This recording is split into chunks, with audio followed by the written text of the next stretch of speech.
is a values-based community that meets every week to discuss and explore life's big questions. We do this by having patient, reason-based dialogue to try to build common understanding on complex issues. We also provide a space for a kind of secular fellowship where we try to take our beliefs and values and put them into actions to better our community. We believe that through this work of connecting over common values and bridging our differences, that we can make a positive impact on our futures. We meet every week on Wednesdays in Union Hall 5302 and on Fridays in Union Hall 5312 at 4:30 p.m. and we welcome anyone from the university community who's interested in joining us. Thank you all so much for coming out this evening. I would like to introduce you now to Alex Litzenberger, our events coordinator.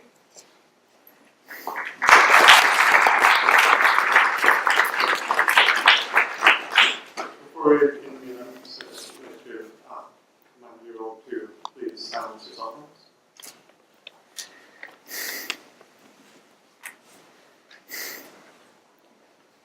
Every November, the Humanist League partners with the Dietrich College to host a celebration of science and humanist values. We call the event Carl Sagan Fest in honor of Carl Sagan, the astrophysicist, the Cornell astrophysicist who made incalculable contributions to the public understanding of science, and most notably through the television series Cosmos and his many books. His works are marked with an insatiable curiosity and a sense of wonder, a timeless attitude, which will serve us all well, no matter who we are. Carl Sagan famously said, "If you want to make an apple pie, you must first invent the universe." We think this is an excellent excuse to serve some apple pie. So after the event, we hope you'll join us outside the auditorium for some apple pie and some friendly conversation. Our Carl Sagan Fest would not be complete without the presentation of our annual Carl Sagan Award. Our faculty advisor, Andy Norman, who directs the Humanism Initiative, will tell us more about the award.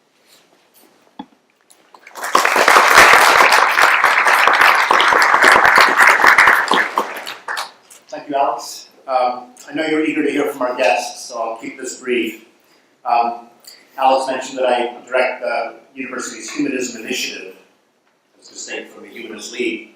But we seek to support the local leagues and community and its effort to build community around values central to science and, more generally, honest inquiry. For thousands of years, people have built their identities around more or less arbitrary tribal commitments. And we now know that this is a very, very bad idea. It breeds dogmatic thinking, tribal division, and unnecessary conflict. But what's the alternative? Well, we can build communities that celebrate open-mindedness, collaborative inquiry, and reason-giving dialogue. Such communities can provide a sense of belonging, and with it, identity options that most people never consider. Options like humanist, free thinker, or rationalist. I encourage everyone here to consider joining or getting involved with such a community. If you're part of CMU, again, the CMU Humanist League will welcome you with open arms. If you belong to the larger Pittsburgh community, I encourage you to check out the Pittsburgh Free Thought community. Full disclosure, the PFC's generous support is one of the things that allow us to put on this event. And I want in particular to thank a few of our benefactors, Tom and Patty Canfield, Lowell and Jan Steinbrenner, Dana and Sally Morgenroth, and John Cooper and Gail Pacina. Can you join me in thanking them?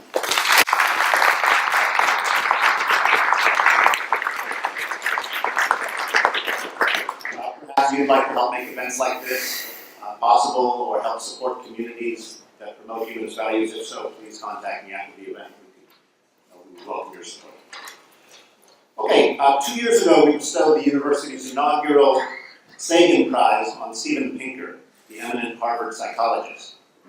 Last year we honored the Oxford evolutionary biologist Richard Dawkins.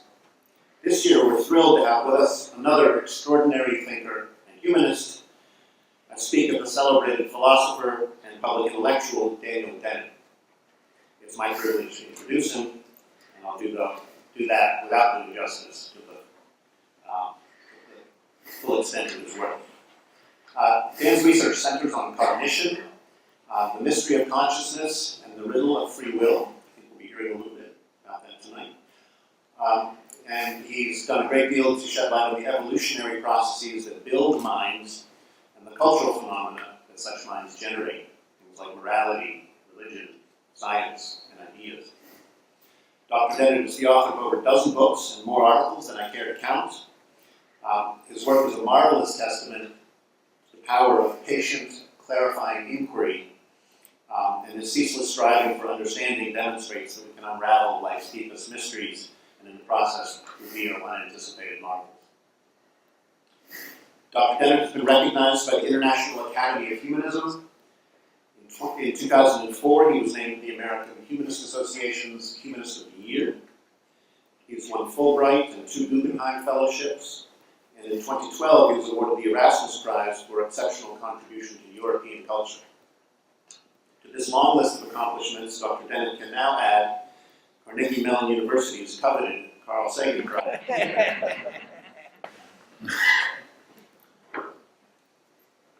The plaque here I have reads, Carnegie Mellon University's Humanism Initiative recognizes Daniel Dennett for inspired devotion to freedom of inquiry, tireless promotion of humane values, and our shared and outstanding contributions to our shared grasp of the human condition. With this, the initiative's 2018 Carl Sagan Award, November 8th, 2018. Please join me in welcoming Dr. Daniel Dennett. Thank you.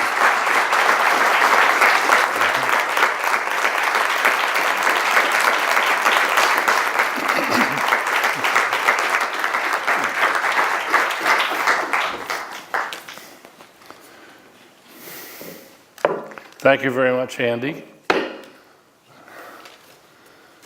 going to get the slides going now.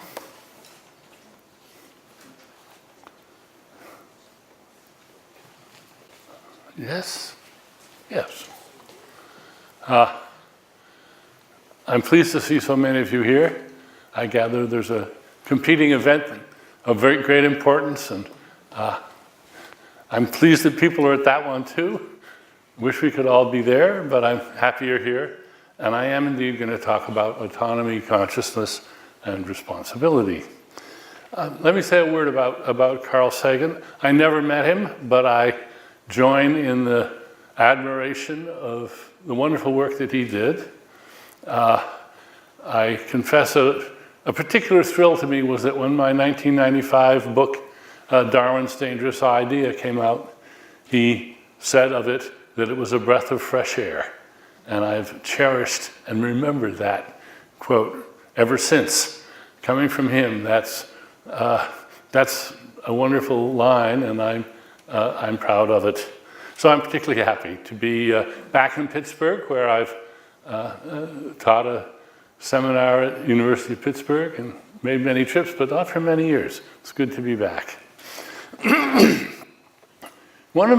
I'm interested in magic, stage magic, and one of my favorite books is this book by the philosopher and magician Lee Siegel called Net of Magic. If you want to learn about the birth of stage magic and Indian street magic, you want to read this book. It's a marvel from beginning to end. But I'm going to quote a passage at the end, which I never tire of quoting. I'm writing a book on magic, I explain, and I'm asked, real magic? By real magic, people mean miracles, thaumaturgical acts, supernatural powers. No, I answer, conjuring tricks, not real magic. Yeah. Real magic, in other words, refers to the magic that's not real. While the magic that's real, that can actually be done, is not real magic. And this is, in a way, the story of my professional life. The two topics that have most engaged me over the years are consciousness and free will. And a lot of people think that if those aren't real magic, then they don't exist. And I've tried to show, no, they're not real magic. They're conjuring tricks. And no less wonderful for that. But a lot of people just hate that idea. And among them is Noam Chomsky, who has decided that he distinguishes between puzzles or problems and mysteries. Problems we can solve. Mysteries are forever outside our ken. We are constitutionally unable to comprehend some problems, and among them are consciousness and free will. Well, here he's given up a bit. He says, while there is a conceptual distinction between problems and mysteries, we accept the best explanations science can give us, even when we can't imagine how they work. It doesn't matter what we can conceive anymore. We've given up on that. Well, he may have given up, but I haven't. And in fact, I deplore Chomsky's fatalism, his concession, his giving up on understanding consciousness and free will. And I think that's a premature abandonment of a very practical and doable project. And I'm going to give you, I hope, a clear vision of how that path might go. The trick is to see that these two mysteries, these two mysterious phenomena evolve together. You need consciousness for real free will, and you need free will for real consciousness. Well, what's the free will problem? I turn to one of my favorite philosophers for a crystal clear expression of a very familiar view, and that's Dilbert. Do you think the chemistry of the brain controls what people do? Of course. Then how can we blame people for their actions? Because people have free will to do as they choose. Are you saying that free will is not part of the brain? Of course it is, but it's the part of the brain that's out there just being kind of free. So you're saying the free will part of the brain is exempt from the natural laws of physics? Obviously, otherwise we couldn't blame anyone, people for anything they do. Do they think the free will part of the brain is attached, or does it just float nearby? Shut up. Now, that actually captures a lot of the puzzlement about free will quite well. And Dilbert's problem is that free will has nothing to do with exemption from the laws of physics. Now, people, philosophers and scientists have said for several thousand years that it does. And I think this is simply a mistake. Free will and determinism, indeterminism, they're completely compatible. They're simply, there is no conflict. So I'm, as one says, a compatibilist. I think free will, in the sense that matters, is perfectly compatible with determinism or with indeterminism, and that an awful lot of ink has been spilled over a mistake. The mistake of supposing that we can't have free will unless we have some exemption from the laws of nature. And I'm going to try to explain why that's a mistake and show you the alternative, which is really quite fascinating. Real free will, the kind worth wanting, is what we want to talk about. And once again, I'm going to call on Dilbert to express a view which I really want you to think about. Free will is an illusion. Humans are nothing but moist robots. Just relax and let it happen. Ever since I saw this panel, I've been going around saying, yeah, we're moist robots. That's a great term. Now, does it follow that we don't have free will? No. No. It's not the moisture that makes the difference. I'm going to explain what it is. Actually, the moisture makes quite a bit of difference, actually. We'll get into that. We are moist robots, made of robots, made of robots, made of robots. Now, robots, that is real robots, are somewhat autonomous. When you have these television shows with robot wars, those aren't robots, they're teleoperated puppets. A robot takes control of itself, is autonomous. Of course, there's varieties of autonomy. They've got lots of moving parts performing particular functions. No, cells. You're made up of over 1 trillion cells. Maybe 100 trillion cells. And each of them has a certain degree of autonomy, just like the bacteria and the amoebas. They're autonomous little agents, nanorobots. They're alive, but they have a certain autonomy. So are ribosomes, which are just parts of cells. Now, they're not alive. They're just complex proteins. But they have a certain degree of autonomy. But ribosomes aren't conscious and they don't have free will. By the way, if you want to see ribosomes as robots, look at the videos that you can find online. There's some brilliant, breathtaking videos of the complexity of what ribosomes do. If you want to see some real robots in action, take a look at them. They will take your breath away. So bacteria have a certain autonomy. Well, can a bacterium try to do something? Well, it can be relied on to make moves that tend to have the effect of accomplishing X, which is certainly not nothing.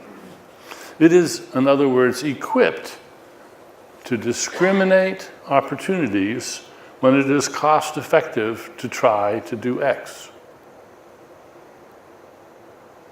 It can discriminate opportunities when it is cost effective to try to do X, whereupon it tries to do X. It takes advantage of opportunities. But it isn't conscious and it doesn't have free will. Well, what more must be added to get consciousness and free will? I have a surprisingly simple answer. More and more skill. That's all. No magic mystery stuff, no élan vital, no dualistic, ectoplasmic self stuff, just more and more competence as an identifier, evaluator, and taker of opportunities. That's what autonomy is. Now, bacteria notice things. Trees notice things.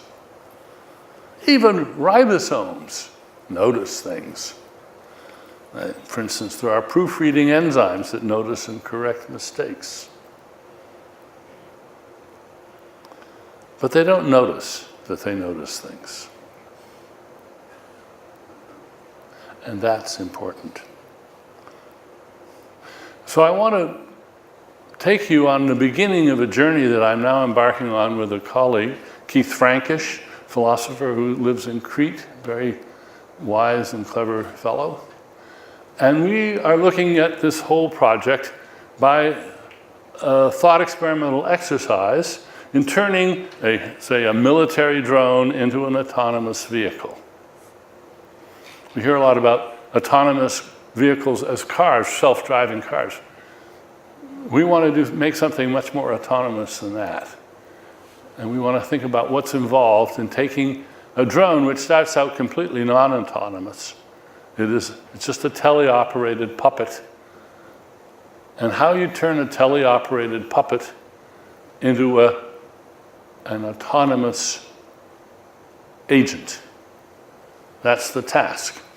And in order to do this, you have to understand a fundamental concept of engineering, which I submit has importance in this philosophical issue that isn't recognized, and that's the idea of degrees of freedom. here's a simple diagram of the sort of standard degrees of freedom of an aerial vehicle.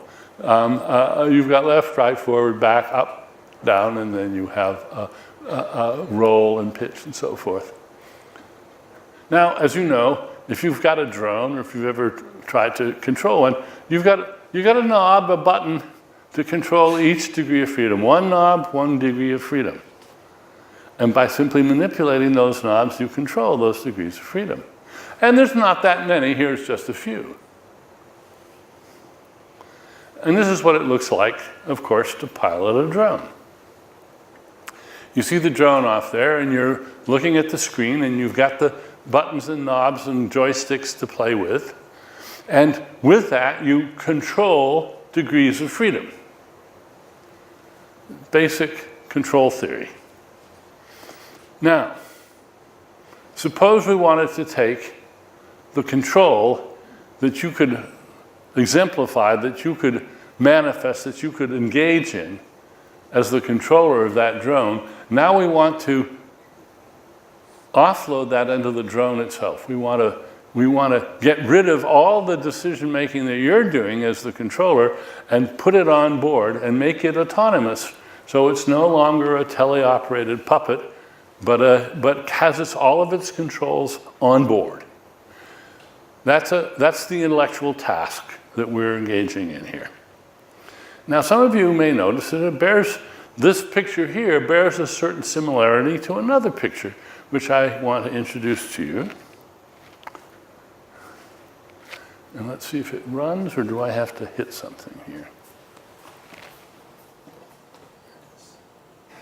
Look at this. This is from Men in Black.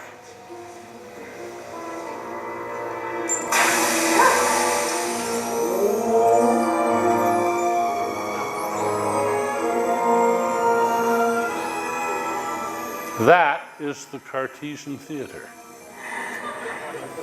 It's the place in the middle of the brain where it all comes together for the ego to do the controlling. And there's the homunculus. It's got stereo speakers, Okay, what are you trying to say? screens to look at, and many buttons to push. Struggle. I love to show that clip because I've been arguing since '91 that this Cartesian theater is a big mistake. And people say, wait a minute, is it a conceptual mistake or an empirical mistake? I say, there's two mistakes. First, it's not incoherent. The idea that there should be a Cartesian theater is perfectly coherent and consistent. I don't think there's any contradiction in that movie. If we went to the planet of the giant people and wanted to pass for one of them, maybe the way to do it would be to build a giant puppet and put a human being in the controls to run it. The idea of there being a human agent operating a puppet of some sort from the inside, there's nothing incoherent in that. So there's two parts to what's wrong with the Cartesian theater. The first is, when we look inside, that's not what we find. It's as simple as that. As a matter of empirical fact, that's not what you have in your head. Well, then what do you have in your head? An impenetrable maze of connections and things darting every which way. And you have to remember that there isn't a Cartesian theater in your head. But of course, the conceptual point is if there were, then you wouldn't have even started your theory of consciousness. You'd have like a theory of television or something, but not a theory of consciousness. And the moral of this story is all of the work done by the homunculus in the Cartesian theater has to be offloaded, distributed around to lesser agencies that can somehow accomplish those tasks. And it happens at the first opportunity in our case, not the second. We discharge the homunculus at stage one. So we have to understand the autonomy of the robot if we're going to make the drone into an autonomous vehicle, an autonomous agent.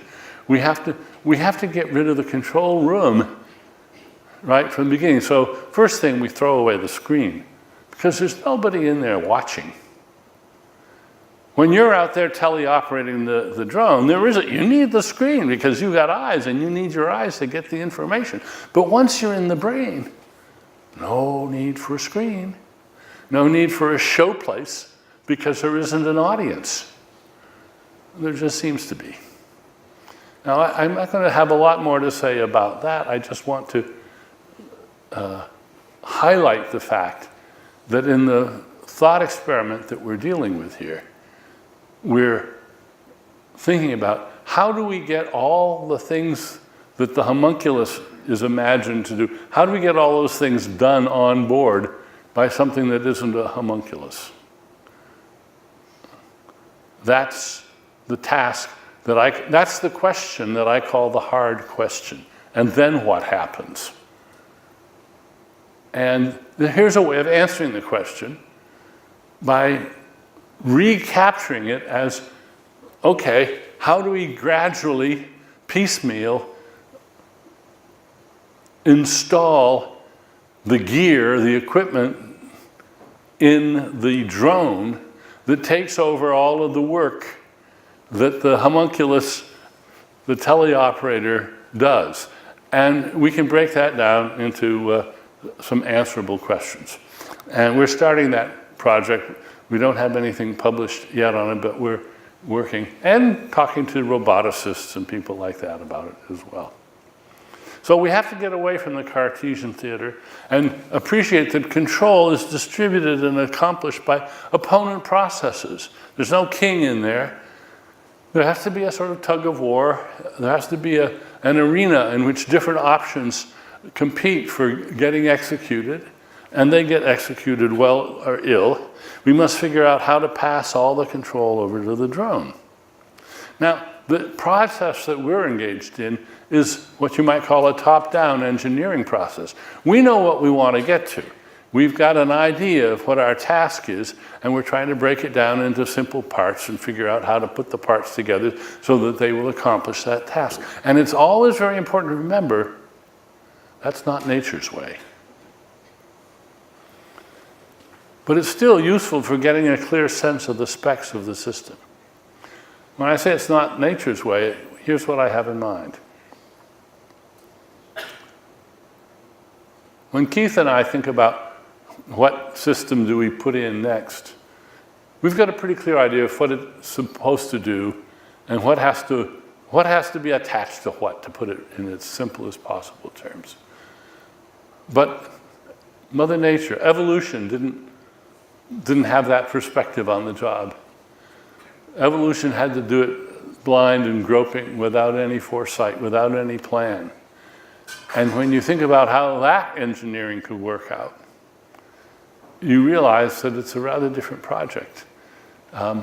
You end up in the same place, but the big difference, I'm going to be careful I don't go off on a tangent because this is a topic dear to my heart these days. When intelligent designers, engineers, design things, they use their foresight. And when they use their foresight, they very often simplify a situation by doing worst case scenarios. All right, how many variables do we have to put in this box so that they can handle all the things it's going to have to do? 100, 200? Okay, let's just say 1,000. That surely is enough. Well, maybe it isn't. Remember the Y2K problem? That was a case where the designers didn't think ahead far enough to realize they needed a few more bits in there. They needed a little bit wider space in order to handle what was coming up, what was going to come along. Mother Nature never worries about that. Mother Nature doesn't worst case scenario things. Mother Nature just plows ahead. And the result, you get architectures that don't have the sort of Y2K fragility that human engineering projects often do. Enough on that topic. I've got to move on. Now, my friend and colleague, Sam Harris, has written a book called Free Will, which is done very well. And I have disagreed publicly, and I think for Sam a bit painfully, with this book. And we're still discussing it as in a constructive and friendly way. But I want to point out a few of, I think, the flaws in Sam's presentation of the issue. And one of them you can see right there, and that's the cover of the book. He's got puppet strings there. And he asks, where is the freedom in doing what one wants when one's desires are the product of prior events that one is completely unaware of and had no hand in creating? Now, one of my rules in my book, Intuition Pumps, is when you see a rhetorical question, consider answering it. Don't just walk away thinking that the point has been made. So, where is the freedom? We're going to answer that question.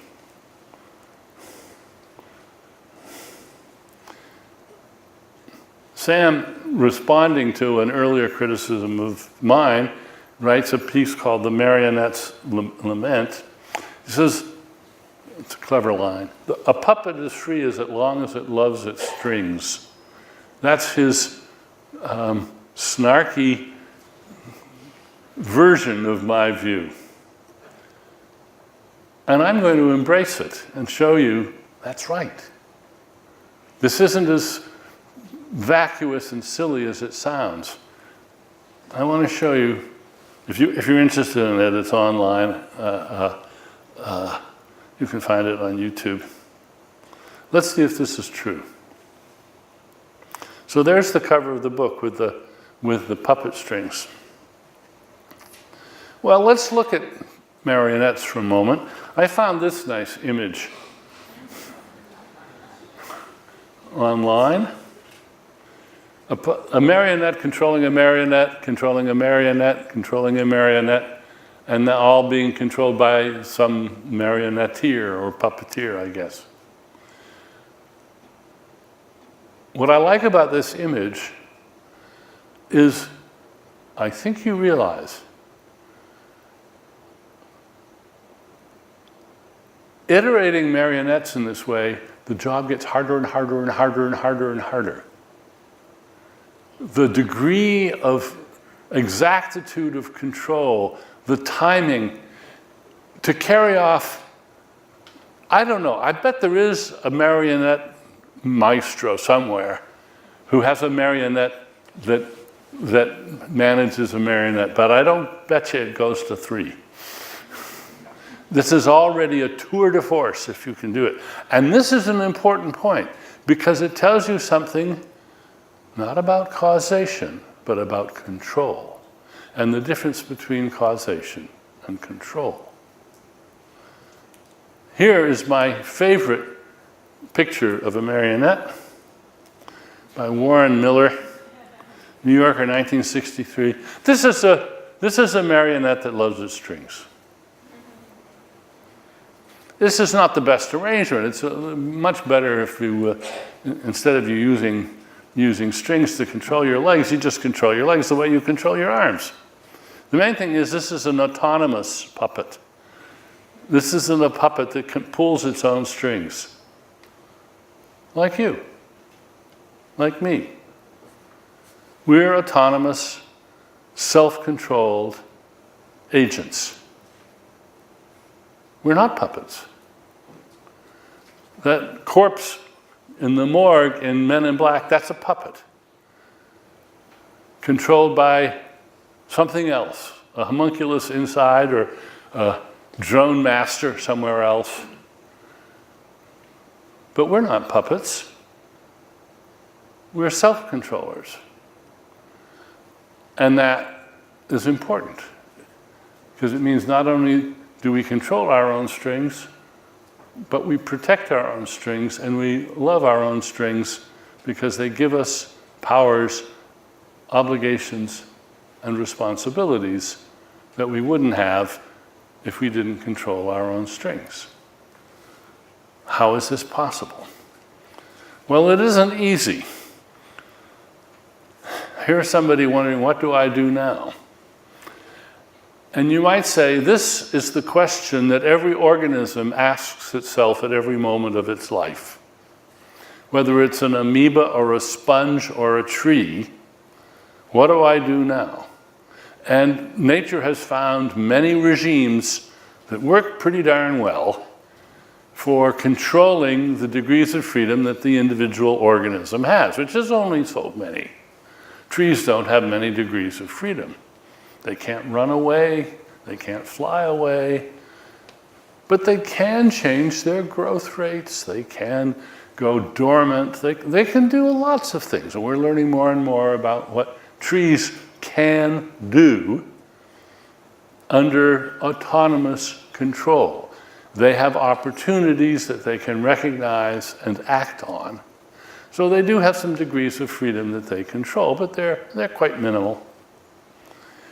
But for us, and only for us, the what do I do now question is rendered orders of magnitude more complex by this. What do I think now?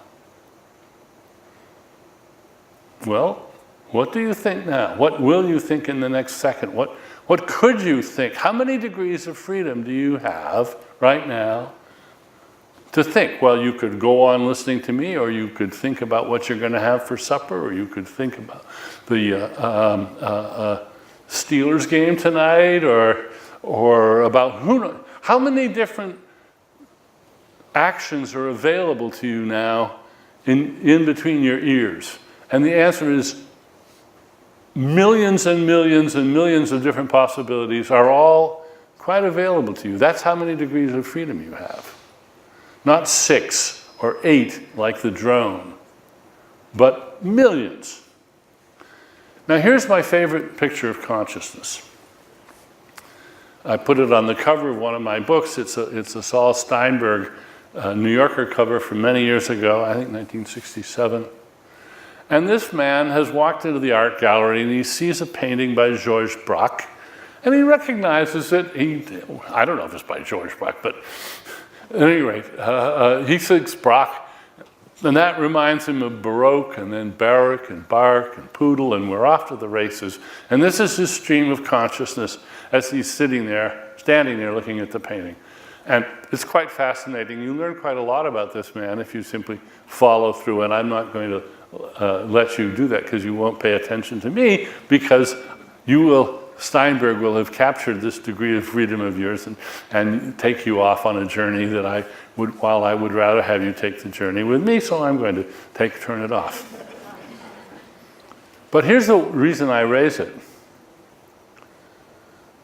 Just suppose that the man walks out of the room and walks back in a minute later and looks at the painting again.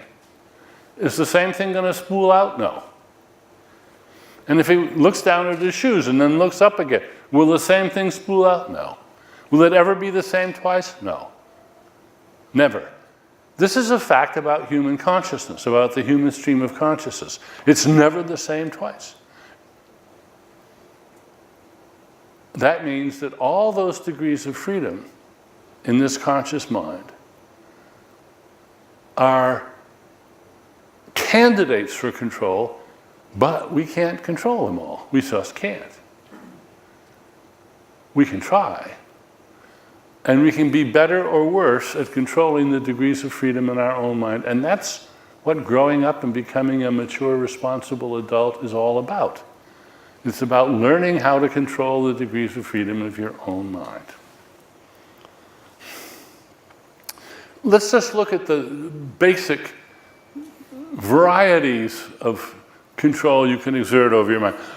At one extreme, we have mind wandering. You just kick back and, as Dilbert says, just let it happen. Let your mind spool out wherever you want to. You can do that. Or you can get stuck in obsessive compulsive repetition. You just can't get that idea out of your head, and it just won't go away. And you're struggling to control yourself, trying to come up with some stratagem, some way of stimulating your own mind that gets you out of that rut.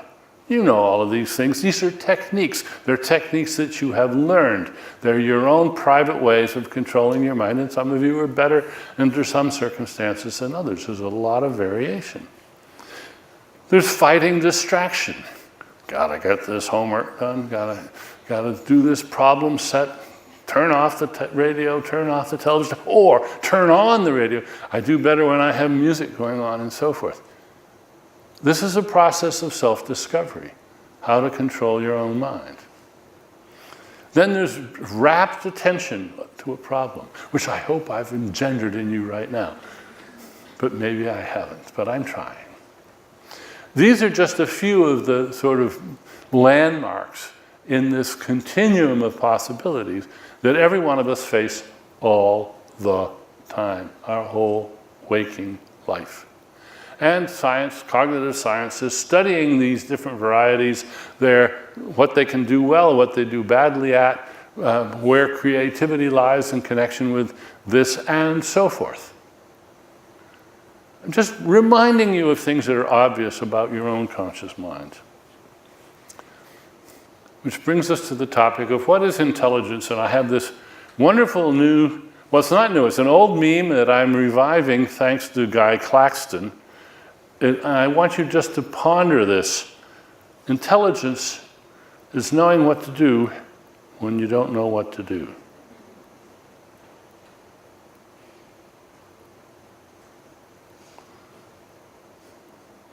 I submit we're the only species on the planet that has intelligence in this sense.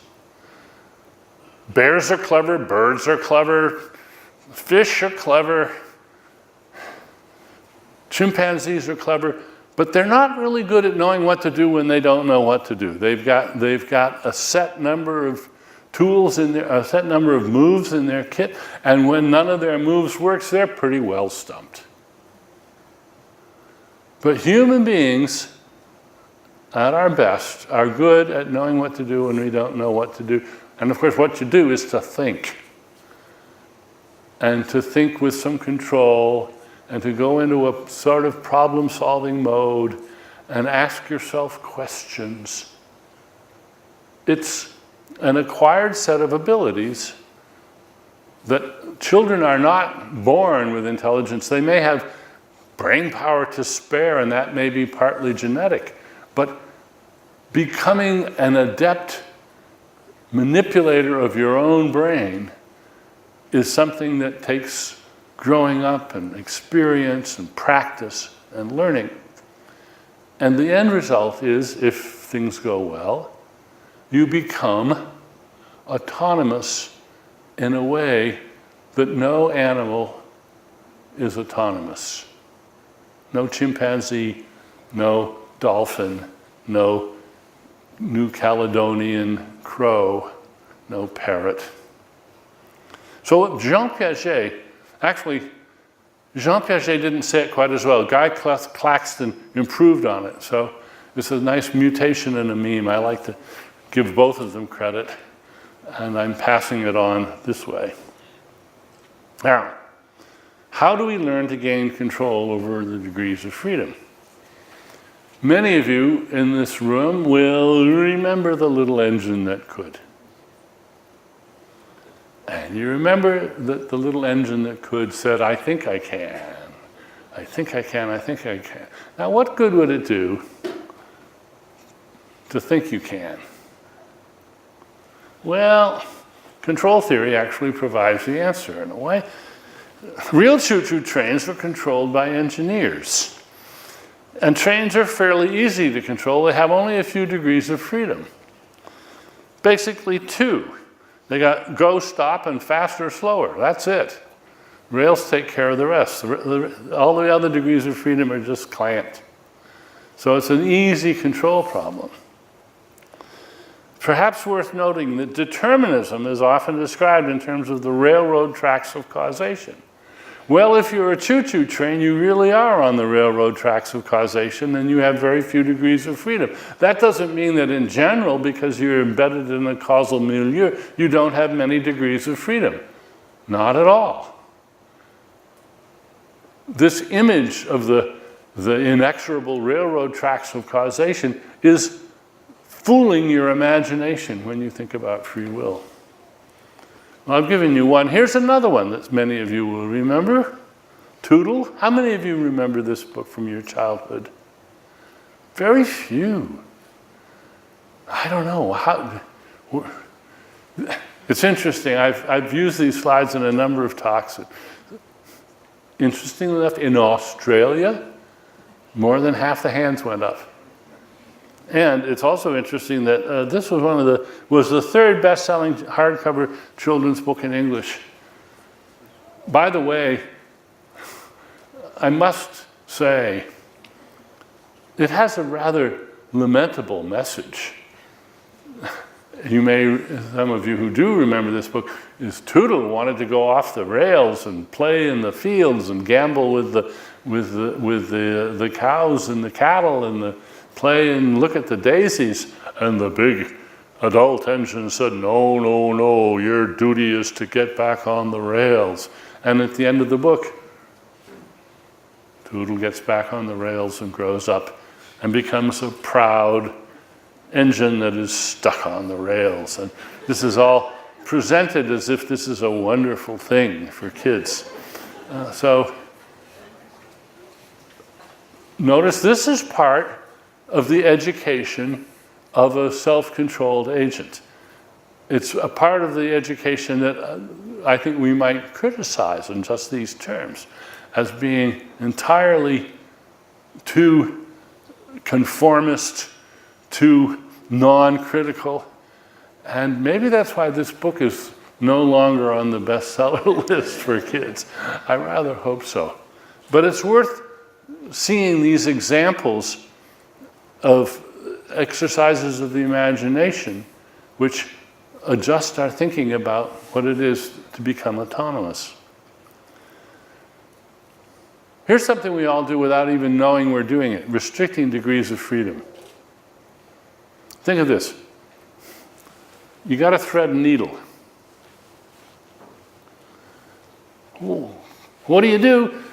You brace your arm on something, then you don't have to control this degree of freedom anymore. You've clamped it. Now, you have a much easier job because you've clamped one degree of freedom. Just turn it off for the moment so that you can control some other degree of freedom with more accuracy. It's the sort of thing we do all the time. Science depends on it. The experimental work on consciousness, the brilliant experiments work by controlling the degrees of freedom to a very great degree so that you have a very limited task. It's timed. When you see the display, you press the button as soon as you can, and you know just what the task is, and all distractions are kept out of the way. That's how you do science. With the result that the science of consciousness makes progress, but largely by ignoring the single most important fact about consciousness, which is that it has millions or billions of degrees of freedom, which you can't study scientifically without clamping as many of those as possible. Often makes for a more reliable system, but it also creates challenges. One of my favorites is hot air balloons. Have you ever stopped to think of how few degrees of freedom there are for a balloon operator, a pilot? Just one. Heat on, heat off, that's it. And it's slow acting. There's a lot of hysteresis. You have to plan ahead. But a really good hot air balloonist can pilot. This is in Cappadocia in Turkey, and if you ever get a chance to go hot air ballooning, this is one of the best places in the world to do it, because the balloon pilots, knowing where the air currents are going to be in the early morning, and they will take you on a circuitous route in and out of valleys and canyons and down the ridges and over to the next, and then they'll land you they'll land the basket on a small trailer parked in a field 5 miles away, and it's just amazing to see what they can do, all by just controlling 1 degree of freedom. Ricky Skaggs, the folk singers, once said, "I can't control the wind, but I can adjust the sail." This is a good free will motto. Philosophers are often talking about, oh, we're embedded in this causal nexus, and we can't control it, all those causes that are outside of our control. That's true, but all you have to do is control the sail, and you can go pretty much where you want to go. You may have to tack back and forth a little bit, but you can. This is just a fact of nature. And it means that we're not at the mercy of the causes around us. We have the wherewithal, the skill, to exploit those forces and use them and amplify their power. That takes just a little. It takes fairly strong to pull in the sail, and so you make a winch. We can pull it in a little easier. You've got this steering wheel which is geared so this giant rudder can be swung back and forth with just your fingers. So you use a little bit of energy to exploit a lot of force.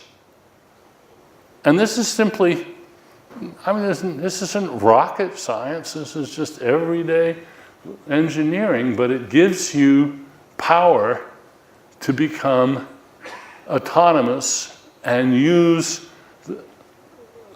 the intelligence you have to control the degrees of freedom that are bestowed upon you by Mother Nature. Skill is what needs to be added. So it doesn't depend on indeterminism at all. In a deterministic world, some things are controlled, some things aren't. And we're among the self-controllers. The leaves floating down from the trees are not. They're just being blown where the wind blows them, unlike us. It depends on self-organization and feedback and the knowledge that you have these skills.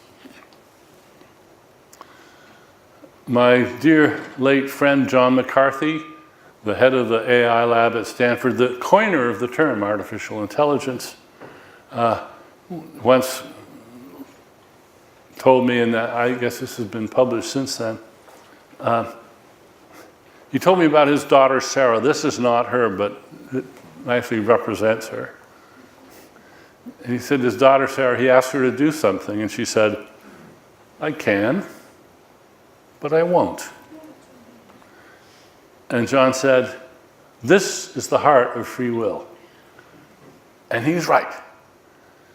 First of all, you have to know that you can, and you decide that you won't. I can, but I won't. A child who comes to realize, who can say this and mean it, is a child on her way to becoming an autonomous agent. There's a lot more to go, of course. Real free will and real consciousness go together. You need to see yourself as an autonomous agent, and you need to have the skill and knowledge to figure out and choose what to do when you don't know what to do. There's our picture of the agent again. I've already been through this. Almost anything can happen. There's a lovely book on this general area by Janan Ismail that just came out called How Physics Makes Us Free. And her line is, hello. I'm going in the wrong direction now. She says, to be free is to be able to make decisions on your own behalf, nothing more and nothing less. In Elbow Room, way back in 1984, I wrote about the autonomous Viking, an early Mars explorer, which was sent off from Cape Canaveral. And initially it was controlled, teleoperated from Cape Canaveral. And at some point it got too far away from Earth for it to be practical. This is like the marionettes controlling marionettes controlling marionettes. It was just no longer physically possible for Cape Canaveral to maintain control. So they threw a switch and made it autonomous.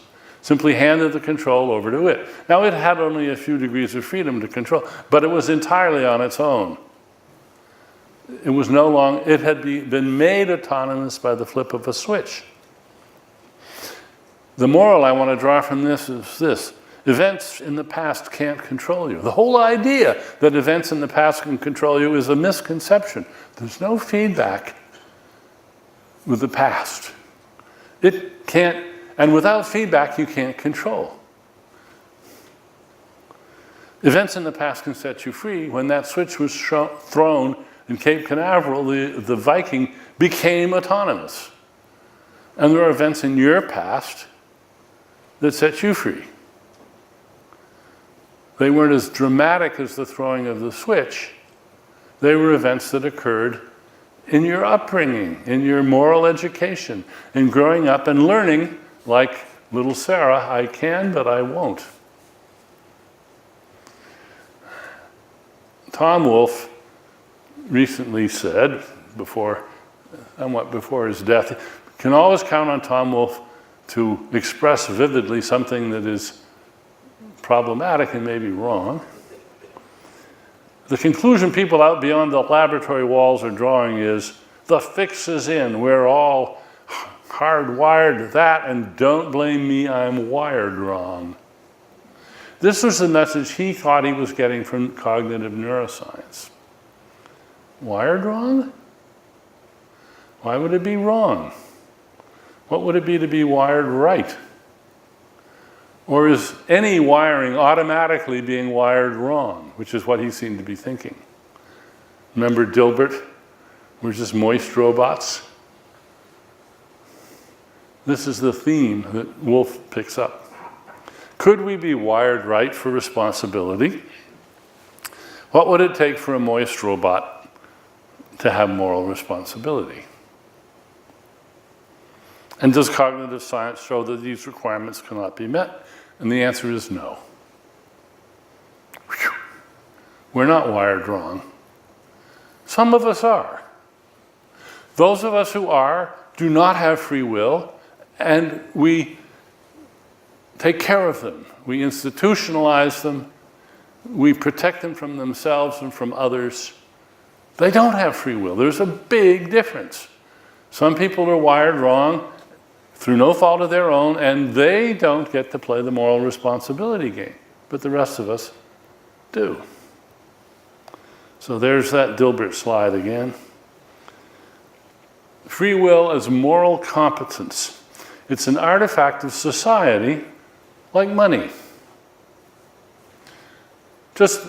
I mean this comparison quite literally.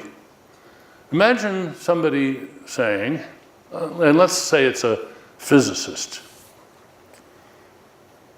Money isn't real. There's dollar bills and coins that have mass and are made of paper, but there's trillions and trillions of dollars that aren't real at all. Money isn't real. It's just an illusion. It's a social illusion. Throw away your money. It's no good. It's not real. Physics has no room for money in its equations. I think we'd think that was a pretty foolish argument. Well, I'm saying exactly the same argument is being made on behalf of free will by some neuroscientists saying free will is an illusion. Well, why is it an illusion? Because they can't define it in terms of neuronal interactions, but that's not where it is. That's not what it is about. Money is an extremely useful social construction. So is free will. These are, if you like, user illusions, but they're benign. They're like the user illusion of your cell phone or your desktop. Taking a very, very complicated circumstance and simplifying it so that you can better control it, so that you can be a more adept and timely controller of the degrees of freedom that are there. So there's really two options. You could say free will doesn't exist, or you could say free will exists, but it isn't what you think it is. And I say, in my career, I've said, consciousness is real, just isn't what you think it is, and they hear consciousness isn't real. Or I say, beliefs are real patterns, they just aren't what you think they are. Dennett thinks belief talk is useful fiction. Not fiction, but there is a sense in which it's sort of an illusion. It's a user illusion, which is a nice idea. The practical world is the world we live in, scientists as well as lay people. It's the world that matters to us. If it is illusory, this is a benign user illusion, not something we should attempt to erase. A cartoon brings it out very nicely. Reality is an illusion created entirely within the human mind, but it's the only place where you can get a decent cup of coffee. So the punchline of this is free will and consciousness matter because we and only we must live in a world of our own creating that has orders of magnitude more complex and replete with opportunities than the life world of any other living thing. Controlling all of those degrees of freedom is a feat we can only approximately achieve. How am I doing for time? Can I go on for just a little bit? Because I have another little, all right, begging your indulgence, I'll go on. Philosophers, this is one thing that philosophers tend to agree in, ought implies can. For those of us who can control ourselves, we ought to. Or as one might say, using an old-fashioned phrase, noblesse oblige. If you get the talent, you have the obligation. Those who don't are excused. They don't have free will in the sense that matters, and they have to depend on the rest of us. It took 3.5 billion years to make a self-governing agent, like you, like me. Now there are billions of them. And they can manipulate each other. There's an arms race going on. Here's one of our obligations: to protect your free will. In other words, don't let yourself become a puppet. Love your strings. So here's a little thought experiment on which I will just make sure you see what's going on here. I'm going to talk about 4 cases where one agent causes another agent to do something. Okay? And we'll see that they're all cases of causation. Not only that, they're cases of one agent causing another agent to do something, but they differ profoundly in a way that I hope you will see. First case, my doctor tells me that bran blobs would be good for my heart. Well, he's a good doctor and I trust him and I think he has my interests at heart, so I go out and buy some bran blobs. That's case number 1.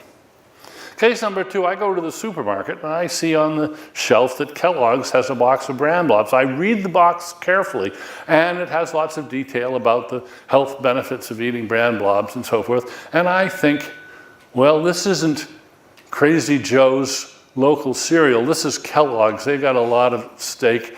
They're not going to risk false advertising by putting statements that have no backup. I'm making a calculated bet that the claims on this box are pretty likely to be true. So I buy a box of bran blobs. Case number 3. I see a box of bran blobs with a gorgeous picture of Cameron Diaz on it, and I buy it. Now, yeah, I know that sex sells and the beautiful, but, so I'm not a naive purchaser of this box. I'm rewarding Kellogg's for their good taste in actresses when I buy this. I realize it's not the best reason, but okay. Now here's the 4th case. I see a box of bran blobs which has a secret microchip transponder that tweaks my nucleus accumbens, and I buy it. Now in every case, deliberate, designed attempts have been made to influence my decision. But only the last one is, have I been turned into a puppet? I deliberately graded them so that one of them, the Cameron Diaz, well, if I can figure out a way to get Cameron Diaz into my talk, I'm going to do it. You know? They're graded, and we could put in a lot of other examples. The main thing to point out is that we want our decisions to be guided by wise counsel from doctors who have our interests at heart and so forth. We don't want to be immune to that. We don't want to be causally isolated from that. We want the best evidence there is for the decisions we make. But that means we have to be part of the causal fabric. And the more determined, the better. We don't want to have to flip a coin randomly whether or not we get good advice. We go and seek it out. And we want to have an orderly, stable universe in which we can make good our searches for good evidence. We do pay prices for this. The main thing is, let's look at the case 4, the nucleus accumbens case. If such a device came on the market, and it's definitely on the edge of practicality right now, from what we know about the nucleus accumbens and devices that are already on the market. As soon as that comes on the market, we're all going to be in the market for a device that will block it, aren't we? Why? Because we don't want to be puppets. We don't want our decisions influenced subterraneanly, subliminally, without our knowing about it. Because we want to notice our noticings and notice the noticings of our noticings. That is the talent, the iterative talent, the recursive meta-talent that we have that gives us responsibility. And that's why the smartest bear or chimpanzee in the world does not have moral responsibility, because it simply is unable to engage in that recursive reflection on its own beliefs and choices. Free will has nothing to do with physics. 1,000,000 years ago, there was no free will. Now there's lots of it. Physics hasn't changed. Now, why does believing in free will matters? It matters. Why don't we just relax and let it happen? Because we will be turned into puppets. We could turn ourselves into puppets by simply believing that we're puppets, which would destroy the kind of free will that took over 1 billion years to create. Thanks very much for your attention.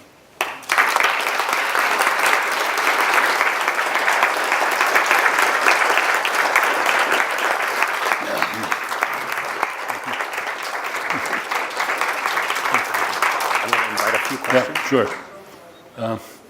Maybe we should let some people want to dash out and let a few people go out while you ponder what questions you want to ask. I'll try to keep the answers short. Yeah, if you could go, that's great. Dr. Dennett has really had a few questions, and we remember we realized it was going to be about 5, so don't worry, we'll get to that pretty soon.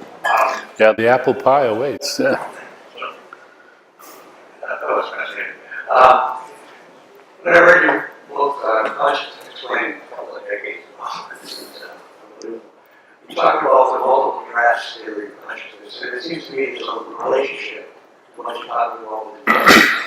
Is intelligence the ability to develop, to generate lots of drafts? Yeah. Good. Yes, in Consciousness Explained, I developed the multiple drafts model, and later talked about it as the fame in the brain model, and where you have to have competition, and the competition between different ways of, different things to do next, different things to think about next. And there's no boss. There's a sort of virtual governor, and that's what you've turned your brain into by the time you're an adult, so that you have some control. You're not just letting your mind wander, but it's the ability to engage in those competitions and improve them on reflection that makes you a moral agent. And it's it's not a magic bullet, and you can lapse. And that's why we aren't angels. We do things that are wrong, but we accept responsibility because we want to be part of the community that has the political freedom to go about our business and live in the world. And for that, we're prepared to accept responsibility and punishment when it comes to it for the things that we do that are wrong. We don't make the excuse, well, my brain made me do it. Well, yes, of course. What else would you want make you do it? And the fact that your brain made you do it, now we want to know, and was this one of those occasions where your brain did well by you or not?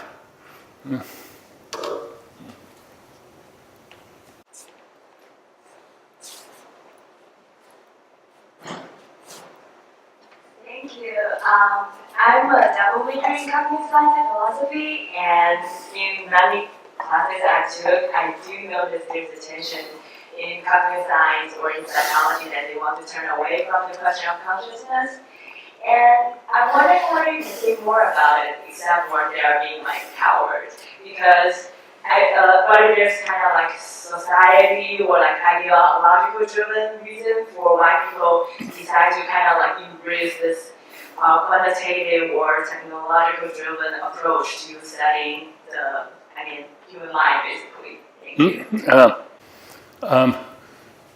Well, there's two tensions in cognitive science. There's those who want to study consciousness, and there's a growing number of them, and there's those who still think that it's premature, that we don't know enough yet, and that the speculative ventures of a few are sort of poisoning the well for proper science. This is a sociological issue. I mean, you go to the Society for Neuroscience, and there's 100,000 neuroscientists there, and most of them would have nothing to say about consciousness and don't want, calcium channels, we can talk about that. Consciousness, way too early. So, but then there are those people that are doing really, I think, wonderful exploratory work. So there's the French gang, Changeux and Dahan, and the people in Paris, and Bernie Bars, and there's groups in the United States that are doing very elegant, interesting work. I'm up to my ears in current work in some of these areas. So, and if you want to see what it's like, you want to go to the ASSC meetings, Association for the Scientific Study of Consciousness. Not the Tucson meetings, the ASSC meetings. The Tucson meetings are a zoo. Hello, I'm over here. Dr. Dennett, over here. Yeah. Hi. So I agree that for the puppet, the controller and the controlled are different, and that means that the puppet doesn't have free will. But for us, the controlled and the controller are the same, and thus we have free will. You also have this view that it's not just that we notice things, but we notice that we notice things. So in both cases, self-reflection is crucial. Mm-hmm. And I'm wondering how it is that a material thing can have a self-reflexive relationship, insofar as the subject has to be being one physical thing, and the thing noticed or controlled has to be another physical thing, since two physical things can't interpenetrate. Oh, that's a very good question. But I think it's not that hard to answer, actually. A purely physical thing has parts, and some parts can monitor other parts, and other parts can monitor other parts, and so it goes. And Turing, famously in this discussion of the halting problem, showed that no physical system can have a complete representation of itself. And I think that's probably what you're alluding to. But that says nothing about what matters here, because a system can have a partial representation of itself which shifts over time, and parts that are, it can't have a, right, it can't, no part of it can have a complete representation of the whole thing, but it doesn't need to. I once wrote a paper called A Route to Intelligence, Oversimplify and Self-Monitor. First you oversimplify, and that gives you user illusions, that gives you incomplete and you might even say impressionistic versions of what's going on in your own head. And then you can monitor those, or the system as a whole. Marvin Minsky used to say, I don't know if he ever quite said it in print, but that consciousness is the brain's user illusion of itself. And if you think that's a trick with mirrors, I'm saying, no, it's not.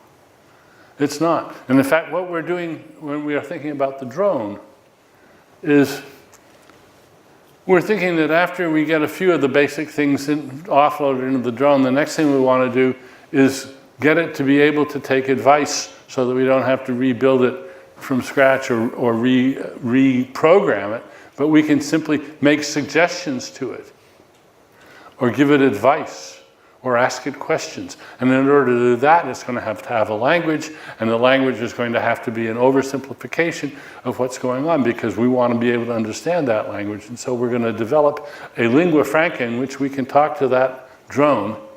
And the drone is going to have an incomplete model of itself, but it's just the model we want it to have because it's the right level at which it can take advice and so forth. Hello. So going from design, I want to ask the same question. But going from design further, so imagine that some part of our brain can control other parts of ourselves, like the physical body. So what kind of complexity will require this kind of self-control to happen, that some part can actually control the other parts? And what kind of mechanism in our brain actually enables this kind of process to happen? So take the example of drone. So what kind of the complexity you want in the drone so that it can control, have this kind of illusion? Yeah. Good. What I like about these questions is, in a sense, they're not philosophical questions, they're engineering questions, and so they should be. So they should be. And they're hard to answer. But maybe this is the time for me to remind you that I had that little digression about nature's way versus the top-down intelligent designer's way.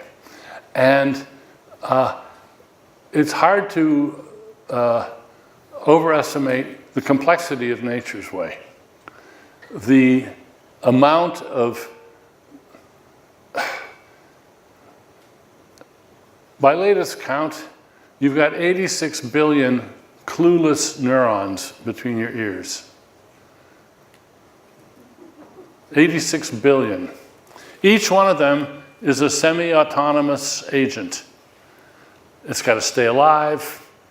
It's got to work for a living.